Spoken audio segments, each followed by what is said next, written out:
అదే RTV app వార్తల్ని క్షణాల్లో చదివే అవకాశం ఉంటుంది. ఒక న్యూస్ పేపర్, ఒక టెలివిజన్ ఛానల్ మీ చేతుల్లో ఎప్పుడూ ఉంటాయి. మనం చూస్తే రైతులు, అన్నదాతలు ఏ పరిస్థితుల్లో ఉన్నారంటే ఎవరికి చెప్పుకోవాలా వాళ్ళ బాధ అని అర్థం కాని పరిస్థితుల్లో ఈరోజు రైతాంగం అంతా కూడా ఉంది. ఈరోజు చూస్తే గతంలో వాళ్ళు ఎన్నికలప్పుడు హామీలు ఇచ్చి చంద్రబాబు నాయుడు మరొకసారి ప్రజలందరినీ మోసం చేయడం జరిగింది. ముఖ్యంగా ఈరోజు రైతుల విషయంలో ఆయన కేంద్రంతో సంబంధం లేకుండా 20,000 రూపాయలు, ఆ రోజు మనం 13,500 రూపాయలు రైతు భరోసా రూపంలో ఇస్తుంటే 20,000 రూపాయలు నేను ఇస్తాను కేంద్రంతో సంబంధం లేకుండా అని ఈరోజు మాట ఇచ్చి ఈ రోజు వరకు రైతుల్ని పట్టించుకున్న పరిస్థితులు లేవు. ఈరోజు ఖరీఫ్ అయిపోయింది, రబీ అయిపోతుంది, అయినా కానీ దాని ఆలోచన లేదు, దాని గురించి ఎక్కడా మాట కూడా లేదు.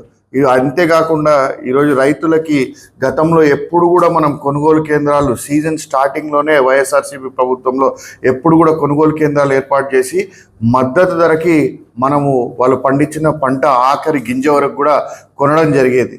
కానీ ఈరోజు వరి పండిస్తున్న రైతులకి ఏ విధంగా ఉందంటే, ఒక పక్క తుఫాన్లు, ఈ తుఫాన్ల వల్ల రైతులు కోసిన పంటను ఆరబెట్టుకునే పరిస్థితి లేదు. సరే, కనీసం ప్రభుత్వం అన్న మద్దతు ధర కేంద్రాలు ఓపెన్ చేసి మార్కెట్ యార్డ్ల ద్వారా ఆ వరిని కొనుగోలు చేస్తుందా అంటే లేదు. ఈరోజు కేంద్రం 2,300, 2,200 రూపాయలు మద్దతు ధర ప్రకటిస్తే ఈరోజు రైతులు 1,400 రూపాయలకి 75 కిలోల బ్యాగ్ అమ్ముకునే పరిస్థితిలో ఉన్నారు. అంటే దాదాపు అలా లెక్కేసుకున్న మనం 75 కిలోల బ్యాగు 1,725 రూపాయలు, 1,725 నుంచి 50 రూపాయల మధ్యలో అమ్ముకోవాల్సిన బ్యాగుని 1,400 రూపాయలకి ఈరోజు రైతులు అమ్ముకునే పరిస్థితులు. అంటే డైరెక్ట్గా రైతులు 350 రూపాయలు నష్టపోతూ ఉన్నారు, దళారుల చేతిలో మోసపోతూ ఉన్నారు. అటువంటి పరిస్థితుల్లో ఉన్న ఈరోజు ప్రభుత్వం పట్టించుకునే పరిస్థితి లేదు. అంతేకాకుండా మన తుఫానికి కానీ గాలివానలు కానీ పెద్ద ఎత్తున రైతులకు నష్టం జరిగింది. కొన్ని చోట్ల ఈరోజు రంగు మారిన ధాన్యం వచ్చింది, అది ఇంకా తక్కువ కొంటా ఉన్నారు. ఈరోజు ధాన్యం చెడిపోవడం జరిగింది.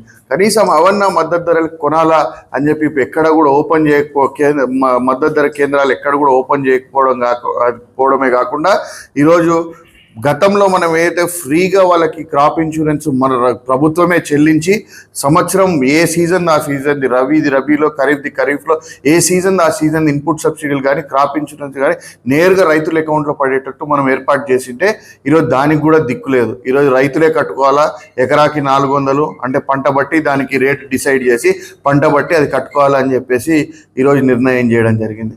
అంటే రైతుల్ని మరొకసారి మోసం చేయడమే కాకుండా వ్యవసాయం చేయాలని ఆలోచన వాళ్ళని కూడా వ్యవసాయం చేయకూడదనే దిశగా ఈ ప్రభుత్వం ముందరికి వెళ్తా ఉంది. అంటే ఒకసారి మీరు ఆలోచించండి, గత ప్రభుత్వానికి ఈ ప్రభుత్వానికి ఎంత తేడా ఉంది. మరిన్ని వీడియోస్ కోసం ఛానల్ ని సబ్స్క్రైబ్ చేయండి, లేటెస్ట్ అప్డేట్స్ కోసం వాట్సాప్ ఛానల్ ని ఫాలో చేయండి, అండ్ లింక్ డిస్క్రిప్షన్ లో ఉంది.